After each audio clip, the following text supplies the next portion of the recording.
बिस्मिल्लाहिर्रहमानिर्रहीम अस्सलाम वालेकुम। मैं हूं अब्दुल अहद और आप देख रहे हैं नेशनल टेक।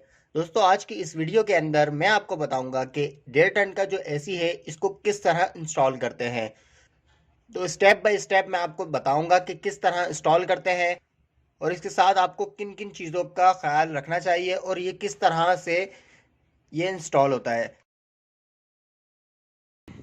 तो ये सब चीज़ें जो है मैं इस वीडियो के अंदर कवर करूंगा। तो दोस्तों, ये देखें, ये जो है एक इनर है। इनर जो है ये 1.5 टन का है। और ये जो है न्यू नहीं है बिल्कुल भी, ये यूज़ यूज़ एसी है। तो ये जो इनर की जो पीछे पट्टी होती है जिससे ये माउंट होता है, तो आप इसको पहले इसके अंदर लगा लेंगे। नीचे रखकर जब आप इसके अंदर लगाएंगे तो ये देखें, इसको मैंने फिट कर दिया है। फिट करने के बाद आपने पट्टी से पाइप के बीच में जो है आपने गैप नाप लेना है, ताकि आपको दीवार के अंदर होल करने से पहले ये चीज़ पता रहे कि इसका होल जो है किस तरह होगा। तो ये देखें, अब पट्टी जो है मैंने इसको सेंटर में लगा ली है। लगाने के बाद इसकी मैं मार्किंग कर लूँगा कि हमें किस तरह से ये लगाना है।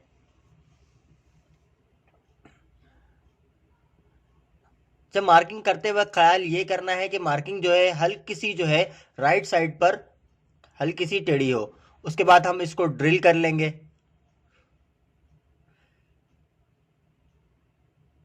ज़्यादातर लोग इसको किलो से भी लगा देते हैं, लेकिन मसला ये आता है कि अगर इन केस अगर दोबारा एसी निकालना हो तो जिसकी वजह से जो है वो पट्टी जो है इसकी ख़राब हो सकती है। तो बेहतर ये है कि आप इसके अंदर ड्रिल करें। ड्रिल करने के बाद इसके अंदर गिट्टियाँ ठोक कर इसको स्क्रू से टाइट करें। तो जल्दी से जो है मैं इसको लगा लेता हूँ।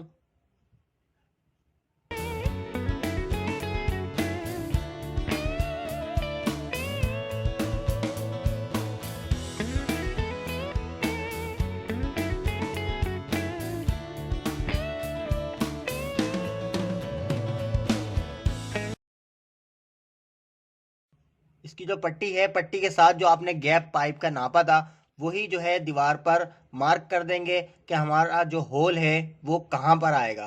तो ये मैं जो है इसको मार्क कर दूंगा। मार्क करने के बाद यहाँ पर एक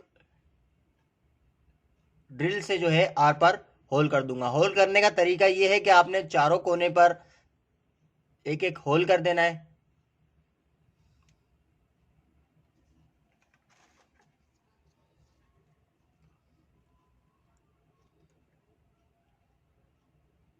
और होल करने के बाद आपने इसको बीच वाला हिस्सा जो है ड्रिल के बिट से जो है आप इसको पूरा बड़ा होल कर लेंगे। तो इसी तरह से जो है ये होल बआसानी आप हो जाएगा। और याद रहे कि ड्रिल जो है एलटी होना चाहिए।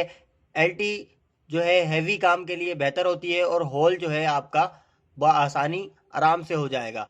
इसके बाद जो है आपने बिट निकाल कर इसकी जो छेनी होती है वो लगानी है। छेनी से जो है बाकी अंदर की जो साइडें होती हैं वो जो है आपने इसको क्लियर करनी है इससे। तो ये जो है मैं इसको क्लियर कर लेता हूँ। क्लियर करने के बाद जो है आपको दिखा देता हूँ। तो ये देखिए, मेरा होल भी जो है हो गया है। अब इसके अंदर मैं इनर की जो पाइप और वायरिंग होती है मैं इसको जो है इस होल से उस तरफ, ये ख्याल रहे कि इनर की जो पाइप है इसके ऊपर आपने शॉपर वगैरह लपेट देनी है, ताकि इसका जो कचरा वगैरह है वो अंदर ना जा पाए। अब आपने जो है इस पट्टी को इसके ऊपर क्लिप कर देना है। तो ये क्लिप हो जाएगा और आपका इनर जो है ये फिक्स हो जाएगा। तो ये देखें दोस्तों, इनर जो है हमारा बिल्कुल फिट हो गया है। अब जो है हम इसके बैक साइड पर जाएंगे और आउटर लगाएंगे। आउटर किस तरह से लगता है वो भी मैं आपको बताऊंगा। आउटर के लिए पहले आपने जगह डिसाइड कर लेनी है कि आउटर जो है आपने कहाँ लगाना है। उसके बाद मेजरमेंट करके इसके एंगल लगाने हैं। एंगल लगाने से पहले आप यह हाइट वगैरह इसकी सारी मेजरमेंट कर लेंगे और उसके बाद मार्किंग करेंगे। मार्किंग करने के बाद आपने ड्रिल करना है।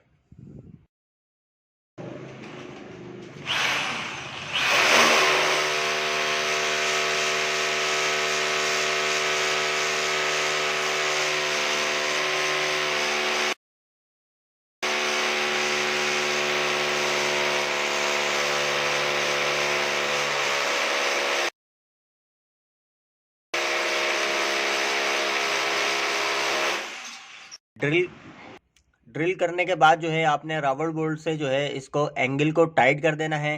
और दूसरा एंगल भी जो है आप इसकी मेजरमेंट लेके कि इसकी जो बेस है आउटर की वो किस जगह पे आ रही है, और वहीं पर जो है आपने दूसरा एंगल लगा देना है।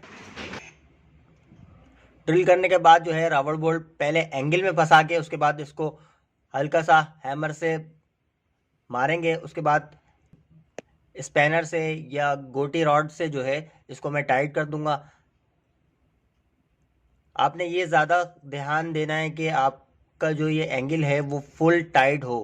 इतना वेट आउटर का होता है तो इसकी वजह से ये रावल बोल्ट निकल ना सके। रावल बोल्ट आपने अच्छी तरीके से 6 के 6 टाइट कर देने हैं। वैसे ज़्यादातर लोग इसके अंदर 2-2 करके लगाते हैं, तो मैंने जो है यहाँ पर 3-3 लगाए हैं। तो इसका आउटर जो है हम इसके ऊपर रख देंगे। आउटर रखने के बाद इसकी देखें एंगल की जो मेजरमेंट की है वो एंगल की मेजरमेंट इस तरह की है कि एंगल जो है दोनों आउटर के जो नट बोल्ट की साइड होती है वहाँ पर आ रहे हैं। और इसके साथ आपने हर 4 कोने पर रबड़ का गुटका रखकर आपने इसको नट बोल्ट कर देना है ताकि इसकी वाइब्रेशन भी ना हो और ये सही से टाइट भी हो जाए। अब बारी आती है पाइपिंग की। पाइपिंग जो है हमारे पास ये पुरानी ही थी क्योंकि ये सही थी, जिसकी वजह से यही इंस्टॉल कर रहा हूँ। तो ये पाइपिंग जो है आपने इसको बिल्कुल एहतियात से जो है लगानी है, क्योंकि पुरानी पाइपिंग जो है ये हार्ड हो जाती है, जिसकी वजह से जो है लगने में थोड़ा सा मसला आता है। तो इसको जो है आपने सही से करनी है। तो ये पाइपिंग जो है मैंने एक तरफ इनर की जो पाइप वगैरह निकल रहे थे बाहर उसके ऊपर टाइट कर दी है, और ये दूसरी साइड से जो है मैं इसके आउटर में लगा दूंगा।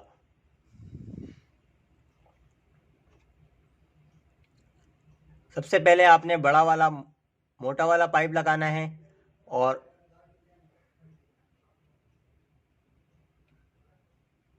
इसको स्पैनर से जो है अच्छी तरीके से टाइट कर देना है।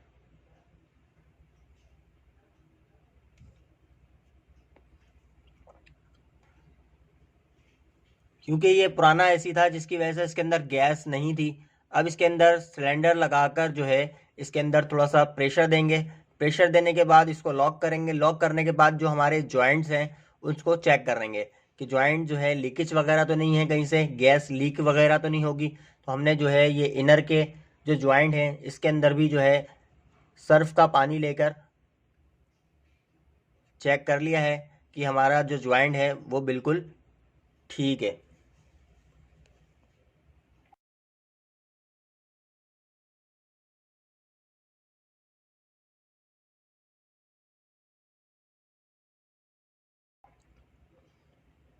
तो ये लाइन जो है क्लियर हो गई है।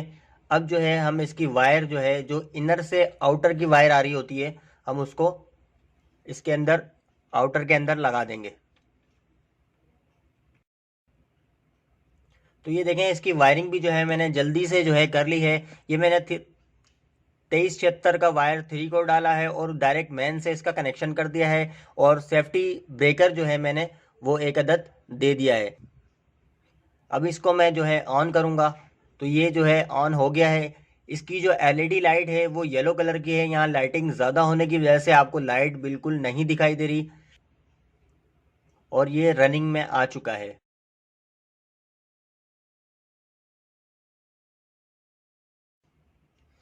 वायर जो है मैंने इसको अभी टेम्परेरी आपको दिखाने के लिए इसको बोर्ड एक लगा दिया है और इसको टेम्परेरी इसको ऑन कर दिया है। मैंने गैस चार्ज की वीडियो जो है इसके अंदर नहीं बनाई क्योंकि वीडियो जो है पहले ही मज़ीद काफ़ी लंबी हो चुकी है, जिसकी वजह से मैं वो नहीं बना रहा। नेक्स्ट वीडियो में इंशाल्लाह मैं इसकी पूरी डिटेल्स वीडियो बनाऊंगा कि गैस किस तरह इसको चार्ज करते हैं, और सारी चीज़ें जो है मैं ये इंशाल्लाह नेक्स्ट वीडियो में क्लियर करूंगा।